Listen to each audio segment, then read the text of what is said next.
Sofia Conceição Santos, à l'âge de 10 ans, en savait déjà plus sur le monde de l'entreprise que n'importe quel enfant de son âge n'aurait dû en savoir.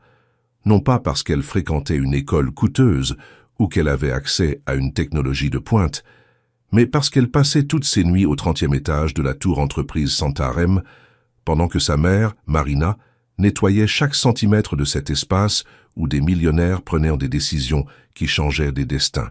Sofia faisait ses devoirs en silence, observait les détails, mémorisait les conversations et cultivait une foi immense qui grandissait avec elle. Par cette nuit de jeudi glacial, exactement à 22h52, une sonnerie de téléphone retentit, stridente et insistante, dans le bureau du docteur Eduardo Santarém.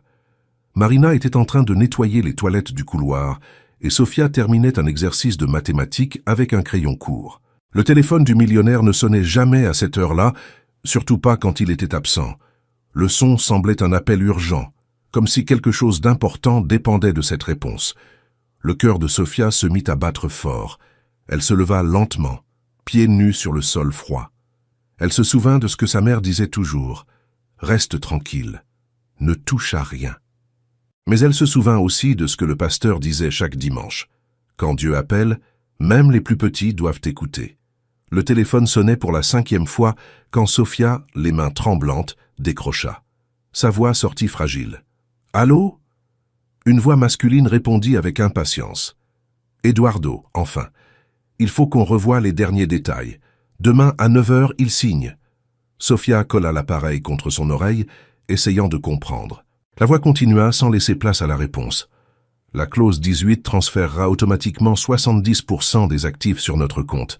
Et s'il se doute de quelque chose, tu lui diras que c'est un avantage fiscal. Il ne doit surtout pas découvrir la société Écran aux îles. » Sofia ne connaissait pas tous les termes, mais elle reconnaissait la méchanceté. La façon dont l'homme parlait de prendre ce qui ne lui appartenait pas ressemblait aux méchants des films qu'elle regardait en cachette avec sa mère. Sofia écarquilla les yeux. L'homme croyait parler à quelqu'un qui travaillait avec Eduardo, quelqu'un qui trahissait le patron. La voix demanda « Tu as compris le plan ?» Sofia voulut répondre, mais il n'en sortit qu'un bégaiement enfantin. « Parfait. Je savais que je pouvais compter sur toi. Rappelle-toi, rien ne doit fuiter. S'il se doute de quelque chose, on a des moyens de faire taire ceux qui parlent trop. » La menace plana dans l'air comme un couteau aiguisé. Puis la ligne devint muette. Sofia resta immobile, cœur affolé, respiration courte. Elle venait de découvrir un crime gigantesque. Un plan pour voler l'homme qui avait toujours traité sa mère avec respect et gentillesse. Elle se rappela le jour où elle avait eu de la fièvre et où Eduardo avait apporté des médicaments. Elle se rappela le livre qu'il lui avait offert pour son anniversaire. Il ne méritait pas d'être trahi, il fallait le prévenir. Marina revint dans le bureau et remarqua le visage effrayé de sa fille. « Ma chérie, qu'est-ce qui s'est passé ?» Sofia raconta tout, mot pour mot, la voix encore tremblante. Marina sentit son estomac se nouer. « Sofia, tu es sûre ?»« Oui, maman. J'ai même tout noté dans mon cahier. » Marina lut l'écriture enfantine et vit des détails qui rendaient tout réel et terrifiant. « Qu'est-ce qu'on va faire ?» Sofia serra fort la petite Bible qu'elle gardait dans son sac à dos. « Maman, Dieu ne nous a pas montré ça pour rien. Il faut prévenir le docteur Eduardo demain, avant qu'il ne signe ce contrat horrible. » Le lendemain matin, Marina et Sofia arrivèrent plus tôt à l'immeuble. Marina était nerveuse, mais Sofia avait une conviction pure. L'ascenseur monta lentement, tandis que toutes les deux priaient en silence. Au 30e étage, l'ambiance était différente. Il y avait des hommes inconnus au regard dur. Sofia reconnut la voix d'hier quand l'un d'eux parla dans le couloir. C'était le même homme méchant. La peur lui serra le cœur, mais elle se rappela l'histoire de David et Goliath. Dieu donne du courage aux petits face aux géants. Eduardo arriva vers 14h au café, où il prenait toujours son café le mardi. Marina prit une grande inspiration et conduisit Sofia jusqu'à lui. « Docteur Eduardo, il faut qu'on vous parle. C'est urgent. » Il reconnut immédiatement Marina et demanda, inquiet, si quelque chose était arrivé. Sofia raconta tout dans les moindres détails en montrant le cahier avec ses notes. Eduardo fut d'abord choqué, puis furieux, puis profondément reconnaissant. Valerio, son bras droit depuis 15 ans, était derrière toute la trahison. Eduardo remercia Sofia avec une émotion sincère. « Tu as sauvé toute ma vie. » Eduardo demanda ensuite l'aide des deux pour démasquer les traîtres. Sofia s'enthousiasma. « On peut faire un plan comme dans les films ?» Eduardo sourit. « Oui, ma petite détective, on va les laisser se démasquer tout seuls. » Le lendemain, Eduardo fit semblant d'être prêt à signer le contrat. Sofia resta cachée près du bureau, observant tout. Valerio arriva avec 2 avocats étrangers, apportant des documents falsifiés et des sourires faux. Sofia nota chaque mot dans son cahier. Quand Eduardo refusa de signer et révéla des enregistrements cachés, les méchants devinrent désespérés. La sécurité fut appelée. Marina apparut pour protéger Sofia. Les conspirateurs furent arrêtés sous des cris de haine et de menaces. Ce n'est pas encore fini. Les gens pus prédictissants ne laissent pas de traces comme ça. Sofia nota cela aussi, pas par peur, mais parce qu'elle savait que la foi ne se cache pas du danger. L'histoire se répandit dans l'entreprise comme une traînée de poudre. Sofia devint une héroïne. Mais pour elle, ce n'était que l'obéissance à ce que Dieu avait placé dans son cœur. Dans les jours qui suivirent, Eduardo prit une décision inattendue. Il licencia tous ceux impliqués dans la corruption et recommença de zéro avec une confiance renouvelée. Un jour, il appela Marina et Sofia dans son bureau. « Je veux faire quelque chose pour vous. Marina, tu seras mon assistante personnelle et tu superviseras toute l'équipe de nettoyage. Et toi, Sofia, dit-il en s'agenouillant pour être à sa hauteur, tu seras ma conseillère de confiance. J'aurai besoin de ta sagesse. » Ils commencèrent à travailler ensemble tous les jours, Sofia toujours avec la Bible dans son sac et le cahier d'enquête. Avec le temps, Eduardo commença à s'ouvrir sur sa solitude. Sofia écoutait avec tendresse et disait que Dieu prenait déjà soin de lui. Marina aussi se rapprocha de lui, pas seulement comme employée, mais comme amie. Eduardo ressentait quelque chose de différent quand elle souriait. Il ressentait la paix. Mais l'histoire n'avait pas encore révélé son plus grand secret. Un jour, une journaliste d'investigation apparut avec une vieille photo de Marina et Eduardo ensemble. Ils se reconnurent immédiatement. Le choc fut immense. Sofia, curieuse, demanda « Vous vous connaissiez déjà ?» Marina, émue, expliqua qu'il y a des années ils avaient été amoureux, mais que la vie les avait séparés. Sofia sentit les larmes lui monter aux yeux. « Alors ça veut dire que… » Eduardo compléta. « Que nous sommes une famille que Dieu a réunie à nouveau. » Il serra Sofia dans ses bras avec l'amour d'un père. Elle se sentit protégée comme jamais. À présent, la petite fille qui avait sauvé le millionnaire avait aussi sauvé sa propre histoire, montrant que la foi peut changer les destins et révéler des liens cachés sous le temps et la douleur. Et tandis que le soleil se couchait sur São Paulo, Sofia savait qu'une nouvelle étape commençait. Pleine d'amour, de protection divine et d'opportunités qu'elle n'avait jamais pu imaginer auparavant. Ce n'était que le début de la vie que Dieu avait écrite pour elle et pour ceux qu'elle aimait. Sofia était absolument certaine que les miracles continueraient à se produire chaque jour là-bas pour toujours. Sofia et Marina rentrèrent chez elle ce soir-là, le cœur battant de joie et d'espérance. Même fatiguées, elles arrivaient à peine à dormir. Eduardo avait promis que le lendemain, il parlerait à ses avocats pour tout régulariser et protéger officiellement toutes les deux. L'idée que le millionnaire faisait désormais partie de leur famille semblait trop miraculeuse pour être vraie. Mais Sofia croyait de tout son cœur que Dieu guidait chaque pas. Le lendemain matin, l'ambiance au bureau était complètement différente. Les employés, auparavant craintifs face au scandale, marchaient désormais avec plus de légèreté. Beaucoup savaient qu'Eduardo était un homme juste et étaient soulagés de voir que les vrais méchants avaient été démasqués. À leur arrivée, Sofia fut accueillie avec des sourires. Certains employés lui offrirent des bonbons, d'autres applaudirent discrètement. Elle rougissait, mais était heureuse et disait toujours « Ce n'est pas moi, c'est Jésus qui m'a tout montré ». Eduardo les appela dans son bureau dès le matin.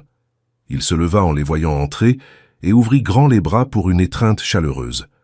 Marina n'était pas encore habituée à tant de proximité, mais la sincérité qu'elle voyait dans ses yeux la mettait délicieusement à l'aise. Sofia courut se jeter à son cou. « Bonjour, ma petite héroïne », dit Eduardo avec tendresse. « Et bonjour, Marina. » Il leur demanda de s'asseoir et prit une profonde inspiration avant de parler. « Il y a quelque chose d'important que je dois faire avant tout le reste. Sofia, hier tu n'as pas seulement sauvé mon entreprise, tu as sauvé ma vie. Et tu m'as ramené quelque chose dont je ne savais même pas que je l'avais perdu, une famille. » Sofia sourit largement. Elle avait toujours voulu avoir un papa et maintenant elle comprenait pourquoi Dieu avait choisi précisément cet appel téléphonique. Marina serra la main de sa fille, émue. Eduardo prit une enveloppe Kraft sur le bureau.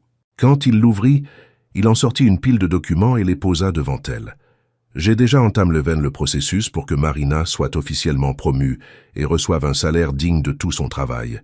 Tu as pris soin de moi et de mon entreprise pendant des années sans jamais recevoir la reconnaissance que tu mérites. Cela s'arrête aujourd'hui. » Marina porta la main à son visage, surprise. C'était comme si le sol avait disparu sous ses pieds. « Et Sofia, » continua Eduardo en la regardant dans les yeux, « je veux que tu aies accès à une éducation qui mette en valeur toute cette sagesse et ce courage que tu portes. À partir du prochain semestre, tu iras dans la meilleure école de la région. Je m'occuperai de tout. » Sofia resta bouche bée. Une nouvelle école, du nouveau matériel, une chance d'apprendre encore plus. Elle faillit pleurer. « Merci, papa », lui échappa spontanément. Marina et Eduardo se regardèrent. Ce mot comblait un vide qui existait depuis longtemps. Il poursuivit. « Mais il y a plus. Je veux vous demander de venir vivre avec moi. Pas dans une grande maison vide, mais dans un vrai foyer. Je veux construire une vie à vos côtés. » Marina sentit sa poitrine se serrer. C'était un rêve qu'elle n'avait jamais osé rêver. Avant qu'elle puisse répondre, la porte s'ouvrit avec un coup sec. Isabella, la secrétaire, entra très agitée. « Docteur Eduardo, pardon d'interrompre, mais nous venons de recevoir une citation à comparaître. Les avocats des conspirateurs demandent une remise en liberté immédiate en invoquant un manque de preuves et une manipulation des enregistrements. » L'ambiance devint immédiatement lourde. Sofia sentit son ventre se glacer. Marina serra instinctivement la main de sa fille. « Comment ça ?» demanda Eduardo, essayant de maîtriser sa nervosité. « Les enregistrements sont clairs. Ils prétendent que tout a été monté comme une vengeance personnelle contre Valerio. » Sofia s'indigna. « Mais c'est faux, ils ont tout avoué. » Eduardo inspira profondément. « Calmez-vous, cela ne veut pas dire qu'ils seront libérés aujourd'hui, mais il nous faut plus de preuves. Des preuves solides, quelque chose d'incontestable. » Isabella regarda directement Sofia. « Tu as tout noté dans ton cahier, n'est-ce pas ?» Chaque mot. Sofia ouvrit rapidement son sac et montra le cahier rempli de notes précises. Eduardo prit le cahier avec précaution, comme s'il s'agissait d'un trésor. « Ces notes peuvent être déterminantes, » dit-il. « Mais il y a une chose qui reste floue. Qui est au-dessus d'eux? Qui a financé tout ça ?» Sofia se rappela quelque chose. L'homme a dit qu'il y avait des gens très puissants derrière. Il avait l'air d'avoir peur d'eux. Eduardo hocha gravement la tête. « Alors il faut découvrir qui ils sont. Et vite !» Isabella profita pour donner une autre nouvelle. « Nous avons reçu un email anonyme avec une adresse et un message. Si vous voulez la vérité complète, venez ce soir. Amenez Sofia. » Marina pâlit. « Ma fille n'ira nulle part avec des gens dangereux. » Eduardo lui prit doucement le bras. « Je ne mettrai jamais Sofia en danger, mais si c'est une vraie piste... » Sofia, avec sa foi inébranlable, releva le menton. « Si Jésus veut encore se servir de moi, j'irai, et personne ne pourra me faire du mal s'il est avec moi. » Marina respira profondément. Elle savait que sa fille avait raison, mais la peur de mère serrait fort. Eduardo appela ses gardes du corps. « Nous allons nous préparer. Ce soir, nous irons rencontrer celui qui veut montrer la vérité, et je garantirai que Sofia soit protégée à chaque instant. » L'après-midi passa lentement, comme si le temps était suspendu. Chaque minute semblait une éternité. À 19 heures, ils étaient tous dans 2 voitures blindées qui roulaient vers un vieil entrepôt dans la zone portuaire de la ville. L'endroit était froid, ça sentait le bois humide et la rouille. Eduardo sortit le premier, accompagné de 2 gardes du corps. Marina descendit en tenant fermement la main de Sofia. Isabella suivait juste derrière, une lampe torche à la main. À l'intérieur, une seule ampoule suspendue au plafond éclairait un homme encapuchonné. Il parlait avec un fort accent. « Vous voulez savoir qui commandait tout? Suivez-moi, mais seule la petite peut entrer. » Marina cria. « Pas question !» Sofia serra plus fort la main de sa mère. « Maman, Dieu est avec moi. » Eduardo était déchiré, entre la logique et la foi que la petite irradiait. L'homme leva les mains en signe de paix. « J'étais seulement comptable. On m'a forcé à créer les comptes secrets. Mais j'ai tout noté. J'ai des preuves contre des gens très puissants. Et je ne les remettrai qu'à la fille qui a tout découvert. » Sofia, les yeux confiants et les petits pieds fermes, fit un pas en avant. Marina essaya de la retenir, mais Eduardo posa la main sur l'épaule de la femme de ménage. « Elle n'est pas seule, dit-il. » Sofia marcha jusqu'à l'homme. Il lui tendit une grosse enveloppe. À l'intérieur, il y avait des clés USB cryptées, des documents, des listes de noms, des preuves irréfutables. « Partez maintenant, » dit l'homme. « Ils savent déjà que vous savez, et ils viendront vous chercher. » Sofia sentit le poids de cette enveloppe comme si elle tenait l'avenir de tous entre ses mains. Eduardo fit signe à tout le monde de retourner vite à la voiture. L'homme encapuchonné disparut dans l'obscurité comme s'il n'avait jamais été là. Sur le chemin du retour, Eduardo regardait Sofia dans le rétroviseur. Il voyait du courage, mais aussi l'énorme responsabilité que cet enfant portait. Marina serrait sa fille dans ses bras, essayant de la protéger de son corps et de sa foi. En arrivant à l'immeuble, Eduardo appela immédiatement son équipe. C'était le début d'une bataille encore plus grande pour la vérité. Sofia tenait l'enveloppe avec foi, sachant que Dieu avait guidé chaque pas. Eduardo, ému, promit de protéger sa nouvelle famille de tout son cœur. Marina pleura de joie en voyant sa fille enlacée par le père qu'elle avait toujours rêvé de retrouver. Cette nuit-là, réunis en prière, ils sentirent qu'ils étaient enfin complets. Les ténèbres du passé étaient restées derrière. Ils avaient l'amour, l'union et un but. Sofia leva les yeux et, souriante, affirma « Les miracles existent ».